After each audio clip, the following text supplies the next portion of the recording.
Көміртекті егіншілікке енгізуге болады. Бұған біздің елдің әлеуеті зор. Мемлекет басшысы Бакуде өткен дүниежүзілік климат саммитінде 80-нен аса мемлекеттің қатысушыларын осыған шақырды. Сондай-ақ Қасым-Жомарт Тоқаев Әзербайжан басшысының Каспий маңы мемлекеттерінің сарапшылар тобын құру туралы ұсынысын қолдайтынын айтты. Аралды толтыруға да толымды жұмыс жүріп жатқан жеткізді.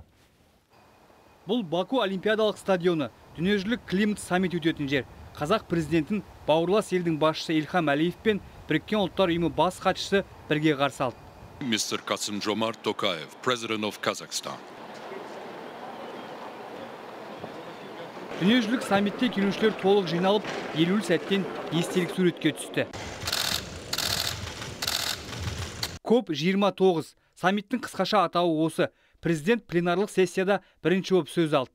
Саусақ бірікпей, ине ілікпейді. Яғни Қасым-Жомарт Тоқаев табиғат өзгерісімен күресте халықаралық ынтымақ болмаса, сын қатерлер ырыққа көнбейтінін жеткізді. Әр елдің мақсаты әртүрлі болғанымен мүдде бір.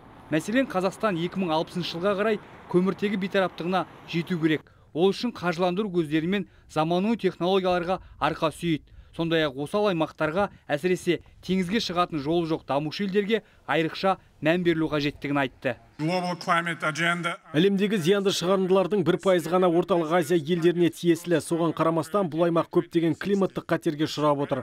Табиғаттағы өзгерістерге қарай әрекет ету шараларының тиімділігін арттыру үшін біз жасанды интеллект, жер серік арқылы мониторингтің озық технологияларын, қауіпті алдын ала ескертетін, су және жер ресурстарын анағұрлым тиімді басқаратын басқа да цифрлық құралдарды белсенді қолдануға тиіспіз. Етек жеңді ертелік жинау керек. Әйтпесе бұрын көл болған жерлердің шөлге айналып жатқан көз көріп жүр. Бұндайда алдымен аграрлық сала ақсайды. Сондықтан ауыл шаруашылығын тұрақты дамытуға көшу маңызды деді мемлекет басшысы. Біздің елдің ауаға таралатын парниктік газдардың мөлшерін азайтып, топырақты құнарландыруға қауқары толық жетеді. Бұған ауыл шаруашылығына жарамды 200 миллион гектар жеріміз мүмкіндік береді. Егер қызықсаңыздар, есік ашық деп түйді президент. Еліміз әлемдік уран жеткізу ісінің 43%-ын қамтамасыз етеді және көміртегі мөлшері төмен қуат көзі саналатын ядролық энергетиканы дамытуда маңызды рөл атқарады. Биыл қазан айында өткен жалпыұлттық референдумда халқымыздың басым бөлігі Қазақстанда атом электр станциясын салуды қолдады.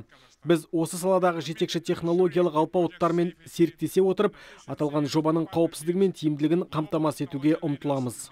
Әлемдегі табиғат апаттарының 80%-дан астамы су төңірегінде болады. Ондай сыннан биыл біздің елде сүрінбей өтті. Бұрын соңды болмаған алапат су тасқынымен бетпе-бет келдік. Бұдан қорытынды шығарып, осындай қауіп қатерлерді басқарудың кешенді жүйесін енгіземіз деді Қасым-Жомарт Тоқаев. Су мәселесіне жаһан назарын аудару мақсатында биыл желтоқсан айында Франциямен бірлесіп One Water саммитін өткіземіз. Форумға қатысушылар су ресурстарын жаһандық деңгейде басқару мәселелерін талқылайды. Бүгінде Каспий теңізіне қауіп төніп тұр. Әлемдегі ең үлкен көлді құтқару баршаға ортақ міндет, әрі бұл ұзақ мерзімді халықаралық ынтымақтастықты талап етеді. Осы орайда президент Ильхам Әлиевтің Каспий маңы мемлекеттерінің сарапшылар тобын құру туралы ұсынысын қолдаймыз.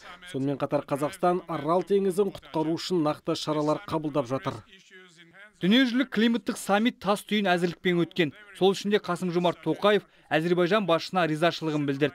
Жиынға 80-нен аса мемлекет басшылары, халықаралық және өңірлік ұйымдардың жетекшілері қатысты.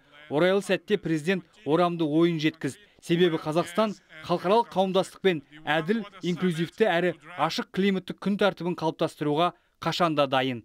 Нысаналы Дәурен Рахимов, Жібек жолы.